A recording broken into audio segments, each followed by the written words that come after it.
Okay जी, this is the fourth clip of week 8 code lecture. ठीक है, यहाँ पर हम एक दूसरे प्रोग्राम को देखेंगे। अच्छा, ये प्रोग्राम की जो थोड़ी सी कॉम्प्लेक्सिटी है या लॉजिक है, थोड़ी सी ज़्यादा है लास्ट प्रोग्राम काफ़ी सिंपल था। अच्छा, इसमें बेसिकली हम क्या करेंगे, हमने दो नंबरों को ऐड करना है या सब्ट्रैक्ट करना है। ये हमारे पास एक बेसिक सी प्रॉब्लम है जो पहले भी हम कर चुके हैं, लेकिन अब हम इनको ऐड या सब्ट्रैक्ट करेंगे with the help of procedure, पहली बात। अच्छा, फिर यहाँ पर हम एक और नई चीज़ देखेंगे कि हम एक प्रोसीजर के अंदर दूसरे प्रोसीजर को भी कॉल करेंगे। वो हम कैसे करेंगे वो देखेंगे। तो बेसिकली यहाँ पर हमने तीन प्रोसीजर बनाए हैं जिनको आगे जाके हम देखते हैं। एक है एडिशन का, एक है सब्ट्रैक्शन का, और एक है प्रिंट करेक्टर का, यानी हमारे पास रिज़ल्ट जो है। So instead of writing codes separately for addition and subtraction, हमने क्या किया है, हमने एडिशन के ही प्रोसीजर में हमने प्रिंट को कॉल कर लिया है, और सिमिलरली हमने यही काम हमने डिफरेंस वाले में भी यही किया है। ठीक हो गया, तो हम ज़रा इसको आगे चल के देखते हैं। अच्छा, अब हमने दो वेरिएबल्स बना दिए। एक में हमारे पास 2 है, एक में हमारे पास 3 है। अच्छा, हमने एक मैसेज स्ट्रिंग वेरिएबल आ गया, to add A and B press A, और टू ऐड और to subtract A and B press 2। Simple सी हमारी लॉजिक है। ठीक है, हमने यहाँ पर एस कर दिया है और ए कर दिया है। अच्छा, अब हम यहाँ पर क्या कर रहे हैं, ये हमने लाइन ऑफ ये क्यों लिखा, क्योंकि हमने वेरिएबल्स डिक्लेयर करने हैं। ये हमने क्यों लिखा, क्योंकि हमने मैसेज 1 को डिस्प्ले करना है। अच्छा, अब हमने यहाँ पर कंपैरिजन किया है कि अगर जो मेरे पास इनपुट वैल्यू है वो आपको पता है कि एल में आएगी। If it is a, capital A, तो हमारे पास ये कंडीशन ट्रू हो जाएगी और हम इक्वल हो जाएगा, और हम इस लेवल पे, ऐड वाले लेवल पर हम जंप लगा देंगे। ठीक हो गया। लेकिन अगर ये कंडीशन फॉल्स हो जाती है, यानी हमने ए नहीं किया, तो हम ये वाली हमारी कंडीशन ट्रू नहीं होगी। हम इधर आ जाएंगे, हम चेक करेंगे क्या वो एस तो नहीं है, कैपिटल एस। अगर ये है तो हम कहाँ चले जाएंगे, हम जंप लगा देंगे इधर। ठीक हो। और अगर इन दोनों में से कोई भी नहीं है, ना है ना बी है, तो हम एग्जिट पर जंप लगा देंगे। ठीक है, तो हमने यहाँ पर वो क्राइटेरिया बड़ा स्ट्रिक्ट कर दिया, या तो ए होगा या एस होगा, वरना कोई भी नहीं होगा। ठीक हो गया। अच्छा, सपोज़ करते हैं, हम एक एग्जांपल लेते हैं कि हमने यहाँ पर कैपिटल ए किया, तो हमारी ये कंडीशन ट्रू हो गई और हम इस लेवल पर आ गए। जब हम इस लेवल पर आ गए तो हमने एक प्रोसीजर बनाया हुआ है जिसका नाम है सम, जो ए और बी को सम करेगा। ठीक है, हम उसको कॉल पे चले गए। ठीक है, जब हमने कॉल किया सम, तो हम आ गए जी, हम आ गए, सॉरी यहाँ पर ये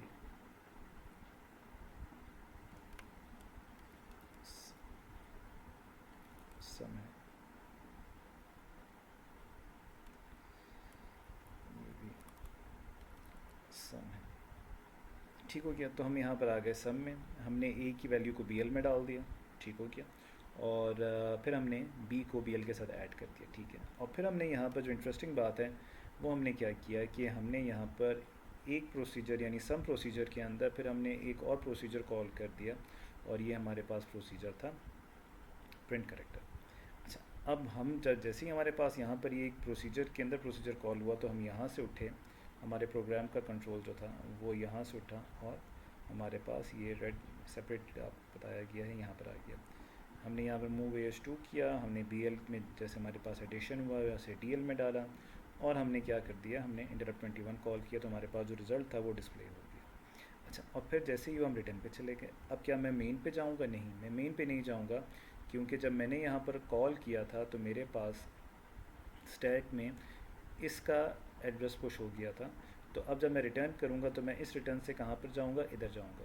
ठीक है, और जब मैं इधर जाऊँगा तो जैसे ही ये लाइन ऑफ कोड एग्जीक्यूट होगा, तो मैं यहाँ से उठ के कहाँ चला जाऊँगा, यहाँ चला जाऊँगा। और मेरी जब सबमिशन हो गई तो मैंने क्या कर दिया, मैंने जंप लगा दी एग्जिट पर, और फिर मैं यहाँ से एग्जिट पर आ जाऊँगा और मेरा प्रोग्राम टर्मिनेट हो जाएगा। ठीक, अब बेसिकली यहाँ पर हमने अपेरेंटली तो बहुत सिंपल है यहाँ पर, और ऐसा कोई इतनी मुश्किल लॉजिक नहीं है। यहाँ पर सिर्फ एक दो बातें याद रखनी है। अब यहाँ पर हमारे पास टैग का क्या काम था, यहाँ पर हमारे पास टैग का ये काम था कि जब मैंने पहला कॉल किया तो मेरे पास इसका, इस लाइन ऑफ कोड का एड्रेस पुश हो गया। ठीक हो गया, स्टैक में पुश हो गया। अच्छा, और जब मैंने ये वाला कॉल किया तो मेरा स्टैक पॉइंटर तो डिक्रीमेंटो के ऊपर चला गया था, जैसे हमने आज के लेक्चर में देखा डिक्रीमेंटो के ऊपर चला गया था, तो ऊपर चला गया। अब जब मैंने ये किया प्रिंट, तो इसका एड्रेस उसके ऊपर पुश हो गया, यानी सबसे अभी मेरे पास इस प्रोग्राम में सबसे नीचे एड्रेस इसका है, ठीक है, और उसके ऊपर एड्रेस जो है वो किसका है, वो मेरे पास इसका है, ठीक हो गया। अच्छा, अब जब मैंने ये पहला रिटर्न किया तो पहला ये वाला एड्रेस पॉप हो गया, निकल गया। तो अब मेरे पास स्टैक में सिर्फ एक वैल्यू पड़ी हुई है और वो है ये वाली। और जैसे ही मैंने ये वाला रिटर्न इनकाउंटर किया तो मेरे पास वो भी पॉप हो गया। तो यानी मेरे पास मल्टीपल, हमारा प्रोसेसर कैसे मल्टीपल प्रोसीजर्स को इस तरह हैंडल करता है कि अगर मेरे पास एक ही प्रोसीजर में मैं दूसरा प्रोसीजर कॉल कर लूँ तो इस तरह वो हैंडल करेगा मल्टीपल रिटर्न एड्रेसेस को, ठीक हो गया। अच्छा, अब यहाँ पर हम दूसरी सिनेरियो देख लेते हैं। फॉर एग्ज़ाम्पल मैंने यहाँ पर ए नहीं एंटर किया था, मैंने यहाँ पर एस एंटर किया था, तो मैं यहाँ पर क्या कर दूँगा, मैं इधर जंप लगा दूँगा, ठीक है। जब मैं इधर जंप लगाऊँगा तो इधर सिर्फ मेरे पास ये कॉल डिफरेंस है, और कॉल डिफरेंस पे जैसे ही मैं आऊँगा तो मेरे पास जो नेक्स्ट लाइन ऑफ कोड है एग्जैक्ट लेबल है, तो मेरे पास next line of code basically बनता है ये, ठीक है। तो ये वाला रिटर्न एड्रेस मेरा पुश हो जाएगा, और यहाँ पर ज़रा ये मेरे से गलती हुई है, इसको ज़रा मैं करेक्ट कर लूँ, ये आपके पास आ जाएगा, सॉरी DFF। तो मैं यहाँ पर जंप लगा दूँगा और यहाँ से